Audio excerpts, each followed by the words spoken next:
Either way, which would you prefer, sir? All right. I'll go on this side. Thank you. I had this furniture brought in from Rent-A-Center Yes, earlier. it's very yeah, lovely. It's nice, right? Nice You pleather like this feel. lamp? Nice pleather. Yes, The lamp's beautiful. It doesn't work. It's not even plugged in. I got to get but back to the house later on Yes. today. That's a lamp for my living I was. room. I apologize for the arm thing. I was trying to be proactive. Late night at Whiskey Row last night. So I was getting. You ever done one of those IV things where they give you like an IV drip for hydration? And I got the IV bag, and I was at my house doing it, and I'm like, I gotta go. And she's like, well, we're not done with the IV drip. And I'm like, can I take it with me? She's like, no. I'm like, I have to go. So I grabbed the IV bag, jumped in my truck, shoved it in the sunroof, and I closed it. So the IV bag was right here. I'm driving down the road. There's a needle in my arm. And I looked over, and like my arm's getting like really big. Like the needle went through the vein, and so like my arm's getting filled up with water. I'm like, it's probably not a good thing. So I ripped that out. But a little. It's just, I'm cringing as you tell that story. Like, just trying to stay hydrated. imagining. Just trying to stay, I got a lot going on this week, and that was a big fail. That did not work. So don't do that. Don't drive with an IV bag and a needle in your arm down, especially in Nashville traffic. It's a really bad idea. It's hard to flip people off with an IV bag. And you're honking the horn and trying to flip people off. It's hard. So needle went right through the vein. Blood everywhere. Wow. It's getting more gruesome as you go on. I'm thinking about why people take those bags of IV stuff. Is it usually after a night of drinking, Dierks? It helps. Well, I have a bar in town and had to go by and say hi, and just make the rounds. So yeah, it's not too much. It's a big week for me. The album comes out tomorrow, so I'm just trying to. We go to just trying to just be hydrated.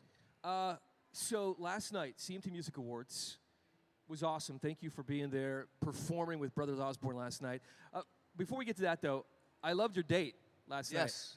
Yeah, when you have 3 kids, your wife, if you could leave the house at any time, your wife's just like, oh, you're going to a hockey game? Here's a kid. Oh, you're going to CMT Awards? Take a kid. Oh, you're going to go to the store to get some food?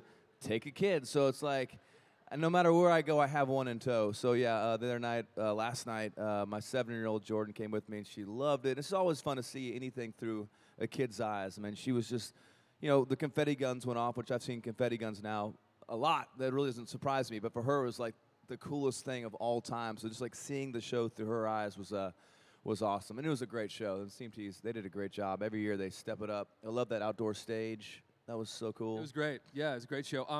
Who was Jordan most excited about meeting last night? Oh, I mean, John Pardi. John Pardi? Really? She loves John Pardi. At my house, all we listen to is John Pardi all the time. John Pardi all the time. She loves John. We've been on the road together, and she always has a crush on John. And then he showed her how to lasso, because he's big and all that. So he brings his lasso on the road and kind of shows her how to do it. And so yeah, and Maddie and Tay. She loves Maddie and Tay. We didn't see them last night, but she loves them as well. Real quick, we want to get to the album because it is out tomorrow, as you mentioned, and so many good tracks on this album. It is sort of a spiritual journey almost. I know we talked about it a little bit on the radio because for you it was it all kind of resulted in a trip to the mountains, right? Literally. Yeah. And like sort of an epiphany sort of moment for you, right? Yeah, it really was.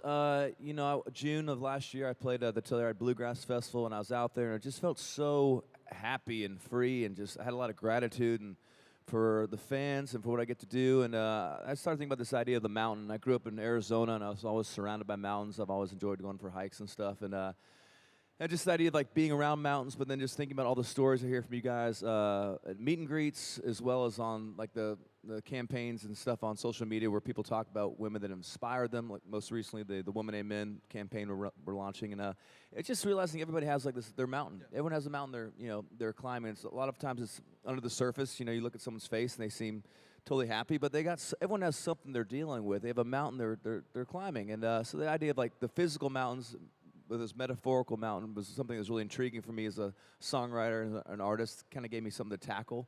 And I went out there to work on the record and was really inspired and just came away with a record I feel like has that theme. There's a lot of, like I said, a lot of gratitude. It's a really positive album, and it's just I'm so excited. I can't believe it's coming out tomorrow, man. It's crazy. But yeah, I really Woman in Men was a perfect song to lead off with.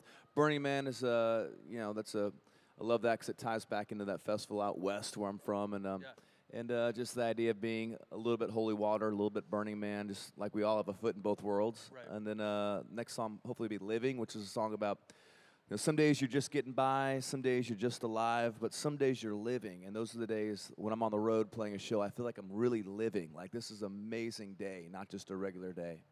I was going to go through all the tracks of the album one by one, but you just did, basically, so that's good.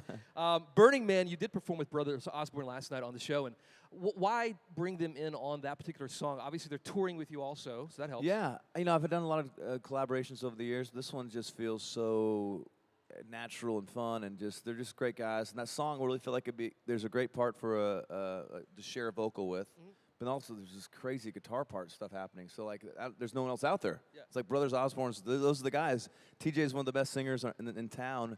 And John is a crazy good guitar player that I don't think people realize. I think last night was actually a great thing for John because he's just up there just shredding that guitar. Right. So just really showcases what a great, true guitar player he is. And so, yeah, just a perfect chance to do that. And also, even if we weren't on tour, I still would have had him do it. But the fact that we're on tour together, we get a chance to do this song every night, that just makes it even more special. Album's called The Mountain High Tour with Bro Oz. I feel like you found like the most mountainous bearded men you possibly could also take out on tour. Lots of beards in Nashville these days, folks. I think I'm going to a mustache because everyone can have these huge beards. I'm kidding, by the way. She's looking at me like in complete horror. Don't do it. No, but how come you can have this gigantic beard and it's like totally cool? It's like scraggly and it's gray and everyone's like, "Oh man, cool beard." But the second you trim it down to a nice clean mustache, everyone's like, "Oh, that's disgusting." I don't understand that. So I'm thinking about making that. There's a mustache backlash. I'm gonna call it stache lash, and I'm gonna bring back the mustache. How do you feel about that? You like it? No, I'm not gonna do that. But yes, there are a lot of beards out there. Will you ever grow because you look at John Osborne. I mean, his beard is like long. John told me sometimes he finds French fries in there, and like from a week before. And he's like, "Oh, awesome! I was actually kind of hungry. This is perfect. Ketchup? Anyone got any ketchup?" I will never go probably that big. Okay, all right. It's a little bit of hockey playoff season meets the mountain meets just. Yeah. It's easy, but it's some. Does your wife Does Cassie get? She's like, maybe trim that a little bit, babe. Like, yeah, it's funny because it was really big before, and she does not like that. So then I brought it down. It's like, but now she doesn't think this is that big because she was used to it being really big. So it's all about just kind of for guys out there listening, you just got to kind of ease them into it. You go 2 steps forward, then you shave it back a little bit, then you're going to go a little more forward. But no, she would prefer probably that's a little shorter. On the new album, there's kind of a sexy, saucy track called Nothing On But the Stars. Yes. That's about Cassie, right? I mean, yeah. Well, yeah, she she can read through that so well. I mean, I've been writing songs in town for 20 years or something, and she can when I come home and be like, "Hey, this is a song I wrote about you," and she's like, "That's funny because the girl in the song has blue eyes." I'm like, "Well, I made a few changes to the song." But so she can tell when they're just a love song or just something that's like Black. Obviously, that's her last name is Black, so that was particular to her. But Nothing On But the Stars was really just about being out in Colorado, and there's just so many stars at night, and just John Knight had the idea of just like, "Hey man," I think he said, "It's like there's nothing on tonight but the stars." I was like, "Wow, that's a great song title." So. We ended up writing that song out there, and it's got a little bit of that Come a Little Closer vibe to it. Every track really relates back to the theme of the mountain, which I love about this album. One of I would say probably your most sort of themed project ever. Goodbye and Telluride, for example, which is probably my favorite track so far. Really, yeah. So that song, when you guys hear this song, it's like I want to make a video for the song. It's going to be like the trilogy for the videos for Drunk on a Plane and then Summer on a Beach. This would be like the final installment of that whole series for my buddy Josh, who is the bigger guy on Drunk on a Plane, who's been on Summer on the Beach. It's like the final installment. Like they fell in love on the plane, they went down to the beach, and then they break up in the mountains. So when you hear the song, think about it through that lens. But yeah, just when you're out we're in a town called Telluride writing the song, and the word ride rhymes with everything. I mean, there's goodbye, side. I mean, it's like that word. So I had like 6 songs that involved the word Telluride. Had to pick one, and I wrote that song just going on a walk with Ross Copperman and Ashley Gorley Ross is the BMI Songwriter of the Year. Ashley Gorley's the reigning ASCAP Songwriter of the Year. So it wasn't that really hard to get a good song going, and really love that song. So thank you. The whole project also, it's some serious songs along the way, but also I feel like Goodbye and Telluride, for example, has some fun to it. Is it ever tempting when you're putting together an album like this and you're kind of choosing tracks you've written to sort of say, well, I need another Drunk on a Plane. I got to fit this in, but it doesn't really fit the theme. How'd you work that out? Yeah, well, to me, I view every album as like an album separate of touring, separate of anything else. Like a book, it just should be totally separate. And I've learned this, I think after I made the Bluegrass record, I really just started looking at albums as their own entities. But then I look at the tour and the set list as like an album of itself, and that's like a growing album that you bring pieces in and out of. And like right now, I feel like our live show has enough current, like, up-tempo fun, because I love those songs. 5150, What Was I Thinking, Sideways. I mean, the show that's kind of the heart of my show, that energy. So I feel like I have enough current songs in that realm with Drunk on a Plane and Somewhere on the Beach, those fun party songs, that on this album I could kind of just really focus on this theme of the mountain and still know that that makes any sense. The album of the live show has all those pieces, those relevant pieces there, so the show doesn't drag. Because trust me, when I'm on stage, I haven't done Come a Little Closer on stage in like 8 years. Settle for Slow Down. These songs that I love, it's hard to find a place for them in the live show because I love the energy of the crowd, and I just don't want to lose that energy at all. There's a couple spaces for like a Say You Do or Riser, but most of the show is really up-tempo. So I feel like with Woman and Men, it's a big up-tempo song. It's just not, it comes at it from a different direction. Burning Man has so much energy, just comes at it from a different direction. So, I didn't feel any pressure on this record. Maybe the next one I'll have to get a few more of those in there. But I just felt like this album was perfect the way it is. We're going to give you a chance to ask some questions, too. So I know there's some microphones out there somewhere. And so awesome. I remember, like, this takes me back to, like, 2003, my very first time being in the old convention center. Right. And it's just so cool you guys are here. I have so much appreciation for you guys. And being a fan, I am a fan. I mean, a fan is such a powerful thing to be. And I'm such a fan of live music. There's a couple bands that I follow around and get pretty excited about, so I know what it means to be a fan, and it's a cool thing, and I'm so appreciative you guys all showing up and being here, so thank you. Yeah, absolutely. So before we get to you guys. some of your questions, I did want to ask, because it seems like, you got Blake Shelton on The Voice, you got Luke Bryan on American Idol.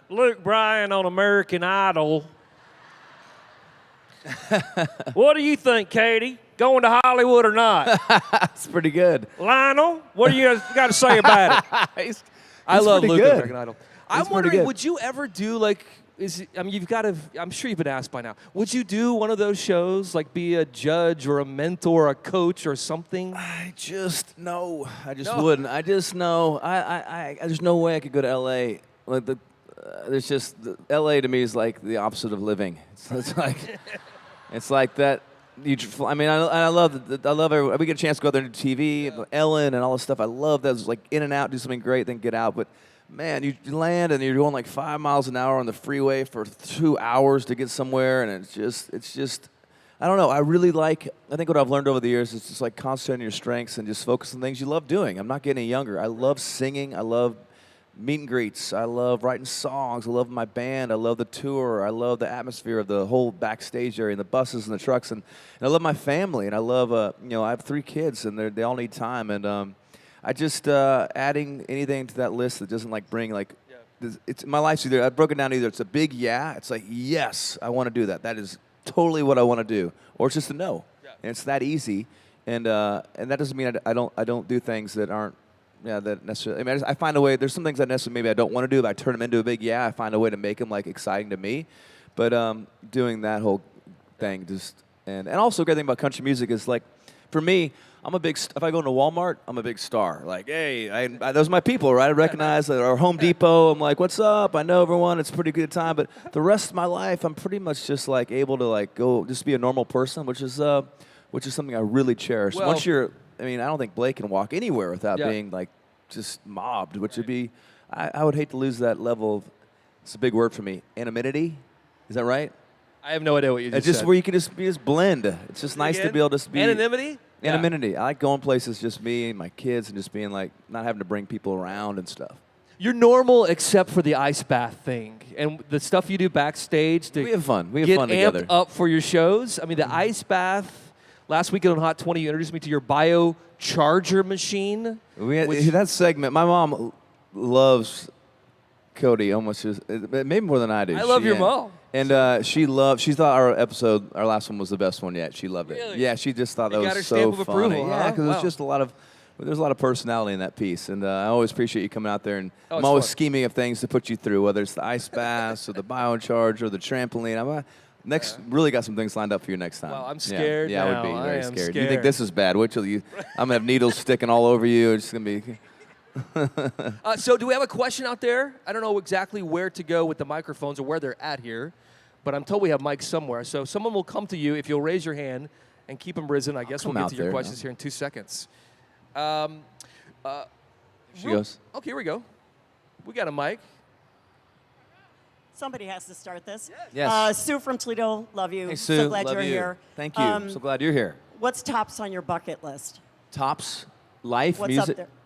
What is, everybody's got bucket list items. What's on your bucket list? Oh man, bucket list item for me. Gosh, I mean, that's a great question. I guess you'd ask me about 5 years ago, 6 years ago, just gonna get a chance to headline. We've done some headlining tour, but just to get a chance to get a real chance to really headline these big amphitheaters and arenas like Madison Square Garden this year. All that stuff. That would have been my bucket list, but it came true. So, for me, it just would revolve around my family. I guess just being growing up, continue to be healthy and able to watch them, these kids achieve all their firsts. Because, I used to play hockey a bunch, and now my son plays 3 times a week, so I'm kind of like living vicariously through him. And just a lot of you, just watching that transfer of life from you to them is really awesome. So, I don't know. Whatever their bucket list items are would be my bucket list items. Real quick, Father's Day is coming up. Is it next week, right? Sleep. That's all I want. Just give me You just want sleep. sleep? I don't want a card. I don't want a necktie. I don't want socks. Just take. It's not even my kids. It's the 3 dogs. I have a dog that wakes up every morning at 5:15 on the money. And I went down to Home Depot and got those cheap blackout shades you can get. Those paper things that never work more than once. So my room's just always dark because once you pull them down, they don't go back up. But even they can sense the smallest light beam. And at 5:15, they're ready to go. So, that's all I want for Father's Day. I'm wondering because one of my favorite things to do is introduce my kids to things that I loved when I was a kid, like Yeah. Star Wars. Or, Oh, yeah. Shows that A-Team or something like this. Yep, and, done that. And now they look at, I'll show my son the A-Team, reruns, and he's like, "That's so lame, Dad. Yeah. That's just lame." So I'm wondering, do you ever get the eye roll from your kids? Oh, yeah. Well, I try to watch Superman with them. And I don't know if you've seen the top of Superman, but the real one, it's like an hour of the most, boring. It's just slow. I mean, going back to his original planet and finding the kryptonite. And my son's just like, what? But I did make the mistake of showing him Harry Potter, which we had him totally dialed in where he was sleeping by himself. He wasn't nervous. He'd go upstairs. He was, not afraid of anything. And now, after watching Harry Potter, or maybe it's Jurassic World. I don't know, one of the two. He's 4 years old. Now he's got to sleep in bed with somebody. Will you come upstairs with me to get my clothes? Okay. All right, another question from the crowd. Who's got a question over here? Hey, Dierks. Hi. Hey, look at how you been. Been a while. Oh my gosh. Who would be Your mic's dream- not working though. Who would be your dream person that you would love to write with? To write a song with? Oh man, these are tough questions. What's crazy about Nashville, and I'm sure you guys have been to some of these songwriters' nights and stuff. It's you walk into the Bluebird or anywhere, and you look at somebody and you go, "Oh, who's that guy? Or who's that girl? They don't look famous. I don't recognize them." And all of a sudden, they sing a song that they wrote, and they sing it better than the actual artist that recorded it. And you're just there's so many people in this town that are just that I've had a chance to write with. It you aren't big stars, aren't famous, any of that stuff. But it's such an honor to write with someone like a Mark Nessler or Tony Martin or John Knight or Ross and Ashley, Natalie Hemby, Hillary Lindsay, Luke Laird, all these, Luke Dick. I could go on. They're just like everyday heroes, is I guess how you refer to them, everyday songwriters. But they're so talented, and I totally respect that. When I walk in to write with them, I feel like they're the artist, and I'm the protege. I'm the mentor, and I'm there to bring up my little ideas I have and work with somebody that's just who's. Only way to describe it is that their pencils are really sharp. They do it every day, day in and day out, and they're so good. So to me, Nashville has the best songwriters, and just getting a chance to. When I hear like artists talk about how they're singers and they're songwriters, it's like, yeah, you're kind of a true songwriter is someone that's like writing right now. I mean, they're probably starting their second song, and they're grinding away in the middle of summer. They never stop, and so just writing with any of the writers in this town is like a huge honor. They're really good. All right, we'll get one more question in here if we can. Yes, ma'am. Right over here. Right here? Great. Hey, Dierks, how you Hi. doing? I slipped you a little note yesterday on the red carpet. Did you read it? Speak up just a A little louder, sorry. I'm I my slipped ears you a are. little note on the red carpet yesterday. Yeah, I got it about you've listened to all 5 of my songs. Yeah, I got that. I Okay, took a but that's- picture of it. You did? Oh yeah, I got that on my phone. It was amazing. I was driving home with my daughter with Jordan. We went and got some ice cream. It's right there. Oh. It says, "Hey, just wanted to tell you how much I love all 5 songs I heard from the mountain. Just keep getting better and better. Can't wait to see you on the road this summer." Right? That was you. Yes. Oh yeah. Thank And you. I wrote it on the back of a Whiskey Row receipt. Oh, I didn't see that. I was looking for your name or like a number or something, but I just saw. Well, my sister's name is on the receipt. Well, that was so kind of you to write that. That means But so anyway, much to me. I'm hoping to see you, and I'm getting a package to talk to you again in Alpharetta when you come in August. To Alpharetta? Oh, Alfredo. Okay, Yeah. cool. Yeah. Thank you. But wasn't really my question. What I wanted to add, I'm sorry, but this is a really important question. Let's go ahead. Okay. Is this a speaker? I'm here. I can really hear you now. Good. Every time that I'm sorry. Okay. Okay. Every time that you put on your Facebook the little pre-releases of the songs that you've had, there's always been a story before you go into singing the song. I remember I seen the one about the Boston bombing survivor. Oh, the instant gratification tracks. Yes. And I just wanted to know what made you decide to do that. And Yeah. it's a wonderful thing. I mean, that's beautiful. And I Thanks. just wanted to let you know that this is, I mean, I've followed you forever. I mean, I could listen to you play bluegrass all day. I love when you did Up Thank on you. the Ridge. But it just seemed to getting better and better every Thanks. time. And I just love the mountain. I mean, I love the 5 songs I've heard. Have you been to Whiskey Row this morning, or was that last night? No, I'm just kidding. I'm just yeah. kidding. I I'm want to go just with saying, you. You're one of my favorite artists. and Thank just you. love I and appreciate that. I mean, that's why I took a picture of that note. That means so much to me. I was driving home. We saw that. I was like, "That's so cool." And that's like your question. The note ties back into what you're talking about, because it's my relationship with social media. I think it's a big experiment. I think the iPhone's a big experiment. We're all kind of like testing out this new technology for all the people in Silicon Valley to see how hooked we can be to it and how much we're going to use it. And I think about that sometimes in my relationship with my phone, because it's always around. And so like that picture, I had that, last year I probably would have posted that picture and been like, hey, and maybe I still will. But I was just trying to find a way to use social media in a way where like it connects deeper than just like, the stuff that's on there. It's such an important tool, but how can I use it in a way that makes me feel like that it empowers what I'm doing right now? And I feel like these stories, I think I learned from my song I Hold On, which had these really personal verses. I wasn't expecting it to be such a big song, for people to really gravitate to the lyrics of that song, and they did. And so I think I realized the more personal the story, the more of a universal effect it has. And so these stories that we've been doing on for Living and Burning Man and The Mountain and Women and Men, it's like just taking one person's story but then broadcasting it as big as we can. People relate to that. They're like, even if they're not doing the same thing that person's been, maybe they haven't been through the Boston marathon bombing, but they've been through some other event that had a similar effect on them. They can relate to the person, and it seems like it's had a really big effect overall. And I love that, because I want to use social media in a way that's like bigger than just, hey, look at me and whatever I'm doing. Great answer. Thank you for the question. Thanks for the note. Did I mention The Mountain is out tomorrow? So you can so you can buy it tomorrow, you can stream it tomorrow, download it, whatever you do. It's crazy. And see the Mountain High Tour with Dierks Bentley. And before we wrap things up, because I want to hear some music, I want to give plenty of time for the music to be played, but let me just say, like, this is one of the best guys I know. Like, truly. I didn't bring my wallet. I'm sorry. I got nothing. I I was going to slip you something. You have friends, right? If I called this friend, they would help you. Don't you have friends like that in your life? If I had a problem or had an issue, I was trying to work through something, you could call someone. Dierks is my go-to for that. So Thank you, he's man. a good dude. Thank you. He's exactly what you see today.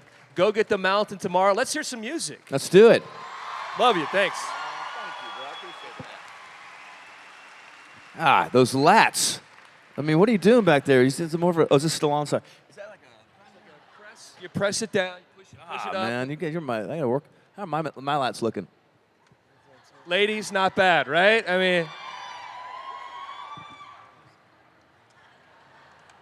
they're over here somewhere. Where are those?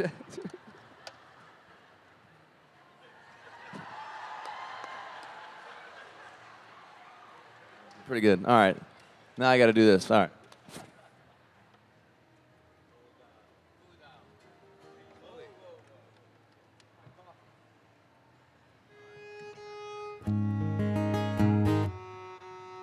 Thank you guys so much. Can you hear me in this mic? Good over here? Awesome. Thank you. These are the guys. This has been Helson on the guitar. And anybody from Kentucky? This is your guy over here.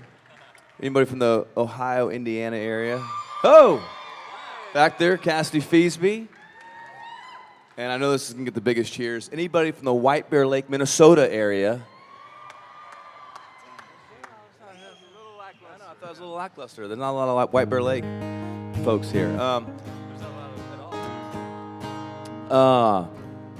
So yeah, I was gonna kind of take you through just a couple songs of the new record. That's all right. Then we'll maybe get some of the stuff you might know. But I figured a lot of hardcore fans here probably want to.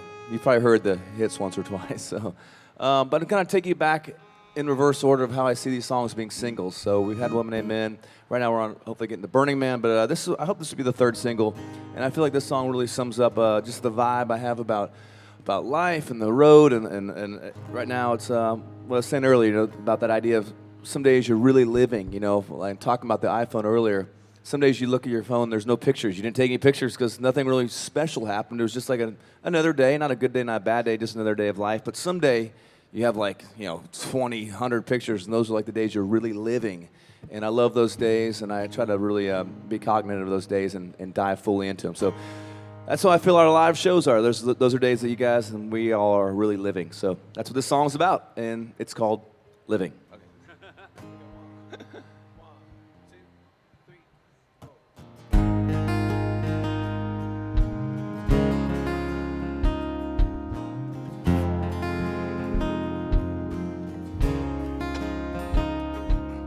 I woke up this morning at 6:01. I walked out and saw the rising sun, and I drank it in like whiskey. I saw a tree I've seen 1,000 times, a bird on a branch, and I watched it fly away in the wind.